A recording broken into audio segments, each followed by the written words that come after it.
Thank you. Hi, everyone. It's good to be here. I'd like to share some experience and ideas around economies of empowerment, how we can get the benefits of both speed and scale. It would help if I turned that on. There we go. Before I do, I'm going to do the hard sell, and that is you can win a copy. This very copy here, this exact copy of the Teams Portage second edition, and it will be signed, if we can find Manuel, my co-author, who's somewhere, oh, he's there, somewhere in the building, who's been escaping, evading. Anyway, if you scan that QR code, it'll take you to, if you're interested, it'll take you to a form, and there's a question to fill in. I'll share this QR code a little bit later in the talk. And then the person who gets closest to the answer is the one who's going to win. We've got a tiebreaker question in case more than one person gets the correct answer. There we go. So I'm, along with Manuel Paris, who's over there, co-author of this book, Teams Portage.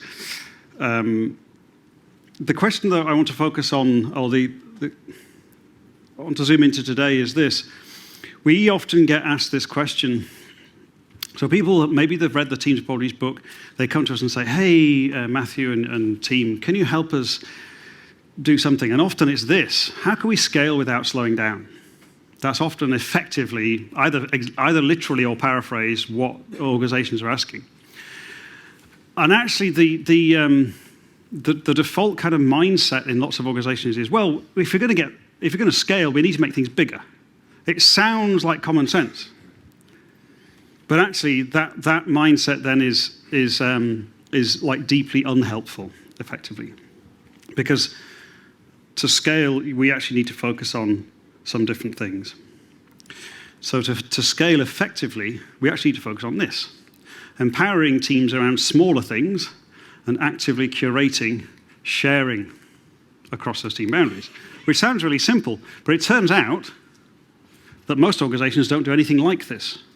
Most organizations do not focus on empowering teams, and most organizations do not focus on making things smaller, and most organizations don't focus on actively curating sharing. And that's where things get hard as you get bigger.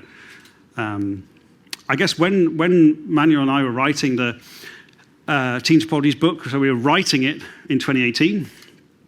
It takes a year to get published. That's the waterfall process of book publishing. So it's 6 years ago we were writing it. At that point, we kind of, or certainly I did, I don't know about Manuel, but I certainly thought, well, I think most organizations these days are probably on board with like empowering teams and like making things smaller and sharing. It turns out that's absolutely untrue. So like, hold my hand up, like I obviously had a kind of a career experience to that point where I was, I guess, maybe relatively lucky or chose things which felt more like this. And so this answer here, this is basically the entire talk. We'll finish in 2 minutes, right? This answer here is, in a nutshell, is what the rest of the talk is about, but is for me the area to search for solutions effectively in the solution landscape. It's around these things here, and so it sounds so simple, but obviously ends up being quite unfamiliar, maybe to most people in large organizations.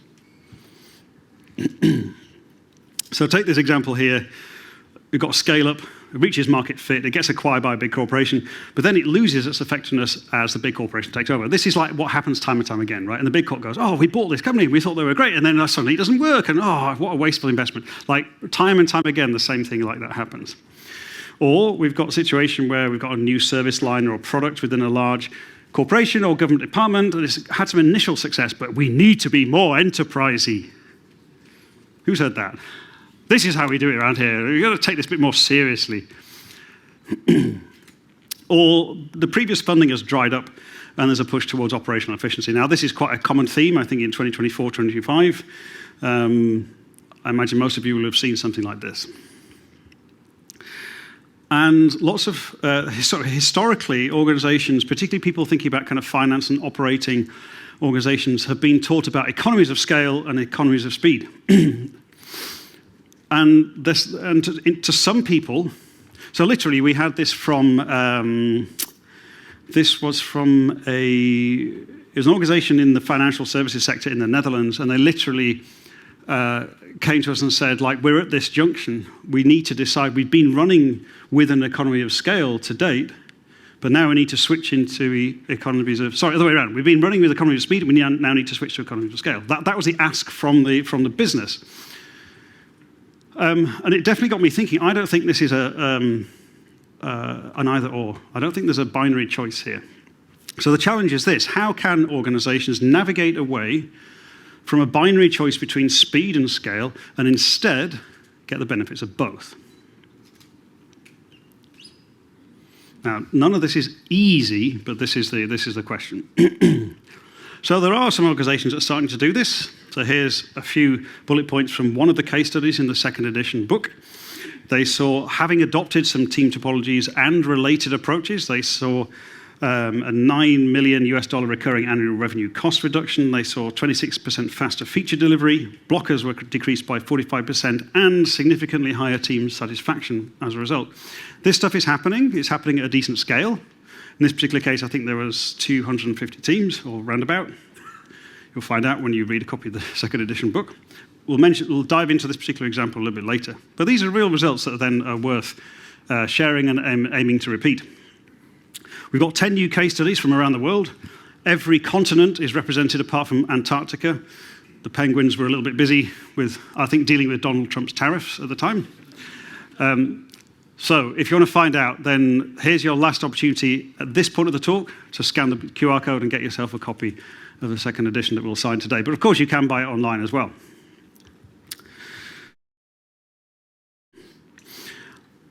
We've been doing recent work with lots of different organizations: insurance group, an established bank, a scale-up bank, betting and gaming, telecoms, a bunch of different places. So we've got experience helping organizations do this kind of stuff, all different parts of the world, really, and different kind of sectors. So instead of this back and forth flip-flop between operating for scale and operating for speed, let's focus on something that I'm starting to call economies of empowerment. And this is operating for the agency of individuals, teams, and departments to achieve outsized outcomes based on previous expectations. And we'll see a little bit later that we can also start to, I've used the word agency there very deliberately because as many organizations start to look at AI as part of it, then that word agent starts to have some related but slightly different meaning. And actually, as we'll see later on, I think it's basically the same set of principles at play. I want to talk about 4 things in this space today. These are not the only 4 things that you need, but they are 4 very important things, I think. That's treating team topologies as the infrastructure for agency, the underlying set of a kind of foundation that enables parts of our organization to have agency, whether they're human or AI. Using a kind of vending machine self-service discipline via APIs as a way of providing and consuming services. There's an opportunity to treat compliance in a very different way. Treat compliance as a way of enhancing agency via automation to actually empower teams. Like most of the time, we're not thinking about compliance as being something that empowers, but I think there's a way to reframe it, which is starting to emerge, and it's quite interesting. And then finally, using active knowledge diffusion, like deliberately pushing, spreading knowledge across the organization in a quite curated way to uplift engagement and trust and alignment and awareness, because the technologies are changing, the regulations are changing so quickly, we can't afford to have pockets or silos of knowledge that are not connected. I love emojis, by the way. What would you do without emojis? You wouldn't be able to have decent slides. So scale, we're thinking about cost efficiency, simpler technology landscape, like fewer different types of technology. We've got high negotiation power, because we can negotiate better with suppliers and things, but we've got lots of interdependencies, probably lower adaptability, and we've probably got some single points of failure.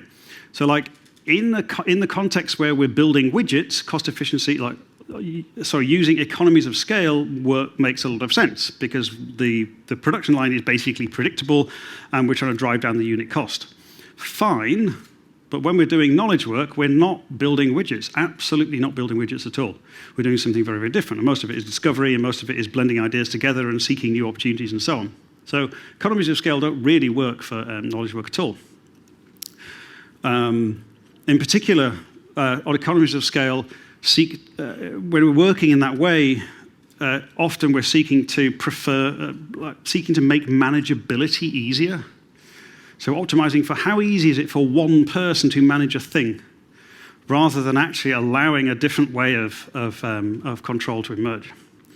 So what about economies of speed then? Another perfectly valid way of running an organization in a particular context. We'd use this approach when we want a fast time to market, when we're looking for operational agility, higher responsiveness. The downside, of course, is that we probably have higher costs because we're probably duplicating some stuff. We might have 2 or 3 or 10 different teams doing basically the same thing. We've got some more regulatory complexity because we now have to apply the same regulatory updates across multiple different things. And the way you manage that is actually quite different. You're not looking to make it easy for managers to manage things. You're actually looking to use those management skills in a way which is much more enabling. So it feels very unfamiliar for people with a traditional kind of MBA or general management background. And in this context, we actually kind of welcome variation and accept some duplication, which to some people is like, oh my God, we can't have that. That's like anathema. But actually, this is what you'd expect to see if you're optimizing for economies of speed. You'd accept some higher costs because we're getting, the benefit is shorter time to value. And then instead of focusing on manageability, we're looking at accountability. Different groups and teams and things are accountable or looking after or stewarding the outcomes that they're responsible for. If you plot this on a 4x4 quadrant, because I'm a consultant, right? So you've got to have a 4x4 quadrant in your slides, just like Gartner. So then economies of speed is like on the bottom, economies of scale goes up the side, and then in the top right corner where all the magic is, right? This is where we're supposed to get to with the quadrant things, is economies of empowerment. So how do we get there? What does it look like? Well, it looks like this. It turns out I think it's Thailand, there's actually elephant racing. I'm joking, by the way. But it does turn out that this is a combination of speed of elephants and racing cars is elephant racing in Thailand. Anyway, that's not what I'm talking about. I'm talking about empowering people in different groups to be good stewards of outcomes. So if we're focused on the blend of these two, then we're looking at fast time to market, operational agility, responsiveness. Technology is seen as a way to enable those good outcomes. It's not the first thing we go to, but it's there as an enabler.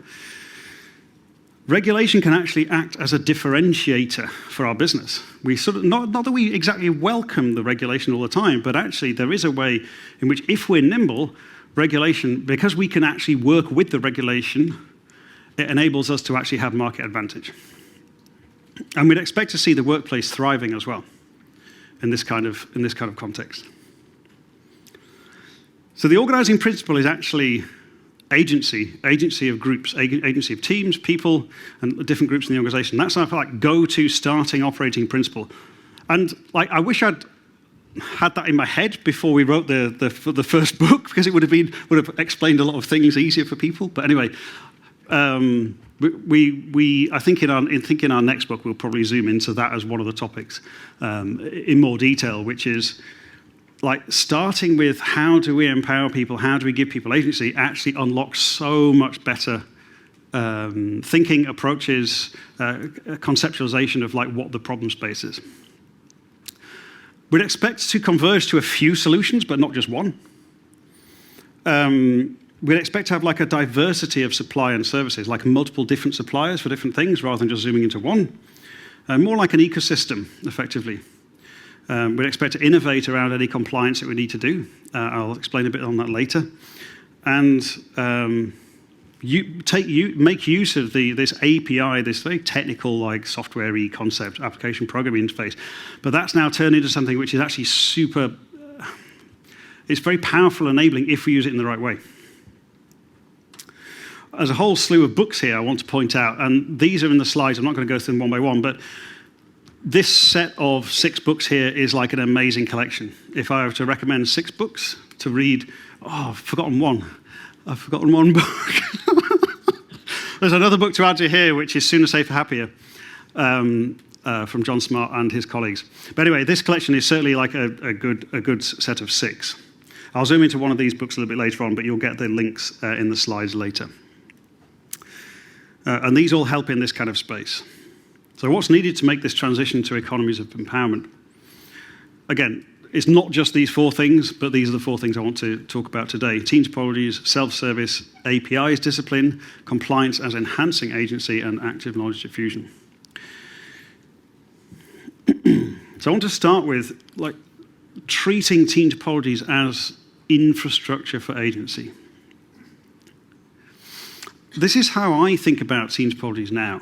So 5 years after the book was published, 6 years after we were writing it, to me, it feels like this. It feels like, given the need for ongoing stewardship of long-lived services, as our starting point, how can we realistically arrange the flow of value to be rapid, safe, and sustainable? There's quite a lot to unpack there, right? But so the long-lived services implies kind of long-lived value streams. There's a sense of needing to steward them, look after them. We're not just boshing out something new on top of what's already there and forgetting about it. There's a sense of looking after this thing and evolving it in a healthy way. We're thinking about realistically arranging the flow of value. That speaks to cognitive load, for example. So Rachel's talk this morning, entirely irrelevant. Like, if we ignore cognitive load, we're not being realistic. We're just not being realistic about the task in hand, the nature of knowledge work. We can pretend to ignore it, but if we do, then we're not going to get very good results. And we need to make sure that flow of value is rapid and safe and sustainable, because if you lose one of those three, then you'll get some bad outcomes. So this is the kind of premise behind team topologies for me, really. And it would have been great to have actually, again, included that in the original book, but there we go. So there are definitely situations where this stuff is not so relevant. If you just need to create some prototype thing and then throw it away afterwards, then you wouldn't care about the ongoing stewardship. Okay, kind of fine.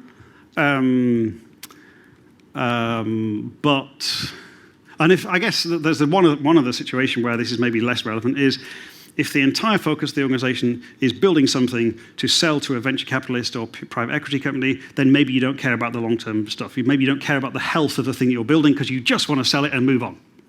Okay, that's fine. But if you have got something that's much more long-term, like a mortgage, for example, which by definition is going to be around until you die, or like your bank, or a bunch of other things like this, you kind of want that stuff to be long-lived, and you want to kind of know that someone's looking after it and stewarding it so that it's not going to fall over and all your money is going to disappear into the ether or whatever. I think, at least. So in the Team Topologies book, as I mentioned, there's 10 vital new case studies. A bunch of other things too. We talk about team types, we talk about team interaction modes, we talk about heuristics or clues for finding boundaries, good boundaries that work for flow. We talk about long-lived stewardship, we talk about architecture for value flow and some evolution patterns and so on. Lots of stuff in there. It's not just a collection of different types of team, which some people have misread the book to be that. So at a very high level, we've got this concept, kind of lots of multiple independent value flows, and it's fractal. You zoom into a blue area, which you might call a platform group, and in there you get the same patterns as outside. So these are the real results I mentioned before from an organization that we worked with back in 2021. This is EBSCO. They're based in North America, and they're a leading provider of research databases. And you can read all about it if you go to complexhq.com/EBSCO, but you can also read about it in the second edition of the Team Topologies book as well. But it's actually a really nice study because they're quite enterprisey. There was some scaled agile stuff in there and so on and so on, and yet they still managed to kind of get some really good results off the back of the work that we did with them, and they extended it way further as well. Loads of other organizations having success with Team Topologies too, like Flow Health and JP Morgan, who were at the first FastFlow conference here, I think 2023. Red Hat, Telenet and TradeMe are case studies in the second edition too. So all kind of organizations from all around the world. So here's the like bingo, buzzword bingo card question, right? What about agentic AI? We've got to ask the question. Interestingly, I'm not going to say anything. I'm going to let other people say things. So Tom Papercamp said this on LinkedIn recently: the organizations poised to win with agentic AI are not necessarily those with the most advanced models, but those whose operating models are already built for trust, clarity, and bounded autonomy. Team Topologies provides the blueprint for creating the bounded autonomy and clear interfaces that agents need to thrive. Which is super interesting. Like, I'll take his word for it. Like, I'm not an expert in AI necessarily. Or there's another quotation here from Stuart Winter-Tier, who's who's an AI product expert. Team topologies offer something agentic AI desperately needs but cannot invent on its own. Clear boundaries, stable interfaces, aligned domains, a culture of collaborative ownership.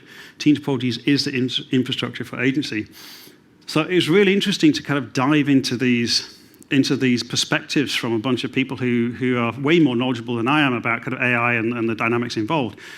What I think is really happening is the language of team topologies actually provides a way of thinking about operating models for knowledge work fundamentally. Because Manuel and I deliberately didn't base it on particular technologies or particular software delivery frameworks or whatever, we abstracted it away a little bit. It turns out it's actually really useful for thinking about all kinds of work, certainly around knowledge work, but we're seeing it being used in lots of other places for managing hospitals and a global R&D for pharmaceuticals and a bunch of other things. Here's the second hard sell. There won't be much of this. We've now pulled together under the team topologies stable or brand a whole bunch of materials and approaches that can help to scale out adoption. So if that's something you're looking to do, either yourself inside your organization or as a partner or something, then if you head to teamtopologies.com/scale, you'll find all the details there. And there's Academy, there's enterprise content licenses, bulk book purchases, and there's a success toolkit, which I'll mention in a second or two as well. So we're really trying to help you and your colleagues and other people with success in this space. You can definitely expect some stuff around AI and infrastructure for agency to come out over the next few months, as we're all grappling with this as a thing to deal with. The second thing I think is this vending machine self-service discipline. It turns out the phrase as a service has loads of different interpretations, which we didn't really realize when we wrote the book. Turns out lots of leaders see as a service a bit like a waiter with a white glove. And they say, I'd like this as a service. And what they think it means is that waiter's going to go away and get them that bespoke little chocolate with a kind of gold leaf on the top and then bring it back to them on a silver platter and then they can consume it. That's the opposite of what we mean, because it's custom, it needs immediate attention, it doesn't scale. What we really mean by as a service is more like a vending machine. Anyone know where this was taken, this photograph was taken? There's at least one person in this room who knows exactly where this was taken. Ireland, thank you. Why? Potato, yay! In a vending machine, you go and have a look and you see what's there and you buy it or you don't buy it. You use it or you consume it or you don't. Now, if there's something you really, really want, like a particular flavor of potato crisps, then you can go and have a conversation with the people who stock the vending machine and say, please, please stock my favorite flavor of potato chips. But they're not going to do it right away. They might take that into account and then stock it later. So there's an asynchrony, we're decoupling in time between the request and the providing of that thing. And that mental model is so important because it's way more transactional and scalable. We can compose new products from what's in the vending machine. I can get a drink, a bag of crisps, and a bar of chocolate. I can put them in a paper bag and I can sell that to someone else. That's fine. I've created a new product. So it becomes composable and more programmable. But it's a very different way of thinking about how we create internal and external capability. There's a book in that set of 6 that I recommended before called Unbundling the Enterprise. It's from the same publisher as Team Topologies and Sooner, Safer, Happier. It's from IT Revolution. And this book here is super. I highly recommend it. If you're at all involved in this space, go and get a copy.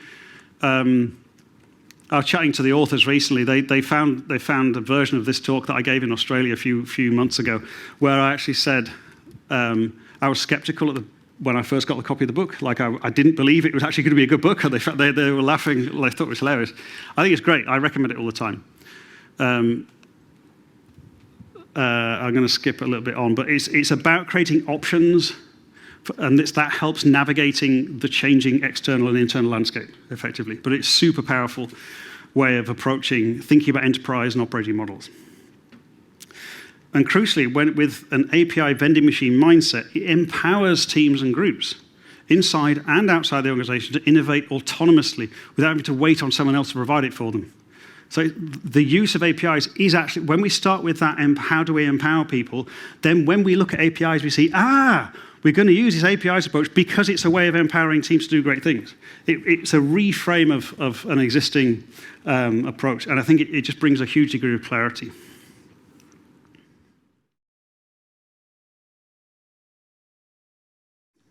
So seeing this vending machine kind of API-based approach as providing agency, for me, was a big kind of, lots of things clicked in my head when I saw things like that. I'll quickly go through this. There's a way to change our approach to compliance, again, as providing agency and ways to empower teams. It's easy to get stuck in the mud with compliance. Who's involved in any kind of compliance and risk? Whose job is, okay, enough. So this is pretty familiar with you. This is like the normal everyday, probably. We were working with an organization in Europe recently where the CISO and head of risk both wanted to use compliance to accelerate delivery, but actually all the people in the organization were really stuck because they couldn't see. There was nothing to read. There was no documentation to read. There was no policies to read. It was all about, they were effectively fearful of doing the right thing. Everything slowed down. Now, what about this? If you've got clear guideposts for someone to navigate around, it becomes way easier.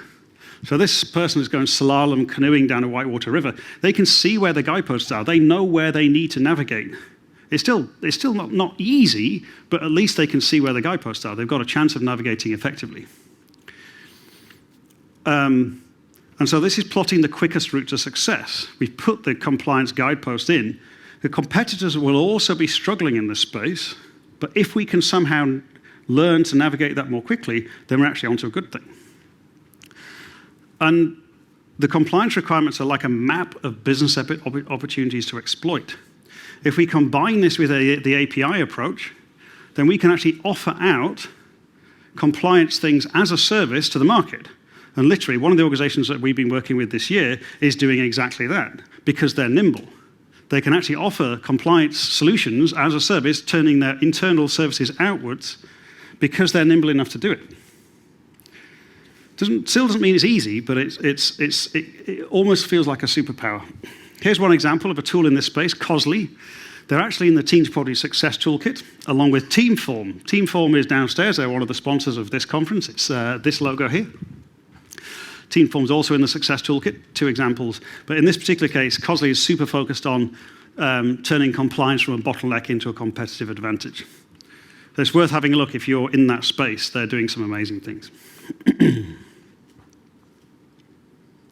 So these clearly defined and illuminated compliance controls are empowering teams. And so, again, a different way of thinking about an existing problem that gives us way more options. And then finally, I want to talk about how important it is to actively diffuse knowledge across the organization.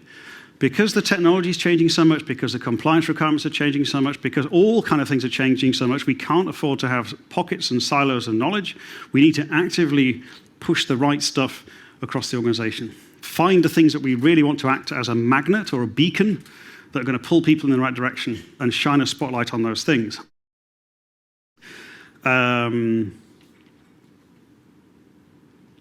So I've been doing this quite a long time. Back in 2011, I was working for an organization very close to here. They were looking to expand revenue into new markets, increase EBITDA, all the usual stuff.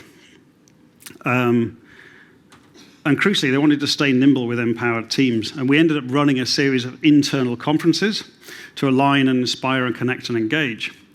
And at the end of, I think, 5 of these events, the CEO at the time said, this initiative around internal conferences has been the single most effective thing to align business and technology that I've seen in this organization. Now, at the time, we didn't set out with that as a goal. We kind of did it side of desk and like kind of with good intentions and so on. But what we've been doing recently, me and my colleagues, is working out if something like that is true, what must be happening? What must be happening for that to be true? We're bringing people together. We're seeking out the stuff which really, really is important.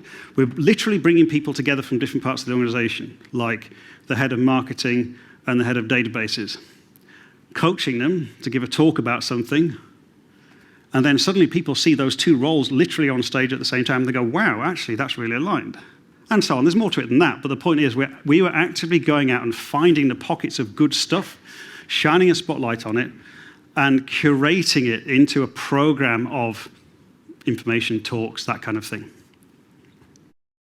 So at a high level, Instead of lots of unintended duplication like this everywhere, we're actively diffusing knowledge across the organization like this. But we're doing it in a way which is curated. We're not just pushing all the information out onto Slack or Teams.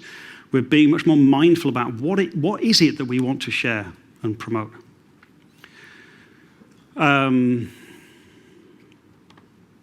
There's some more information here. The key phrase that's interesting is innovation and practices enabling team.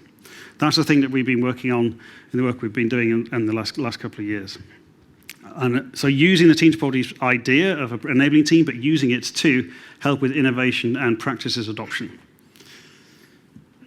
Deliberately finding the stuff that is important to share. Okay. There'll be a book signing at 3 o'clock for the lucky person who wins this exact copy. So we'll be, I think, downstairs by the book signing stand next to the Lego. You know where the Lego is? Down, almost underneath here, I think. So come along at 3 o'clock. How can we scale without slowing down? Surely we need to make things bigger. No. Forget about making things bigger. Focus on empowering teams around smaller things and actively curate sharing. That's what I've learned. That's my perspective. These are the 4 things we talked about today: Teams apologies, vending machine, compliance as enhancing agency, and then active knowledge diffusion across the organization. There are other things needed too, but these are 4 important things that I think are worth talking about. I think we can do it. We're already starting to see this. I mean, there's great talks from people today, and it's great to be here. Thank you, and see you later.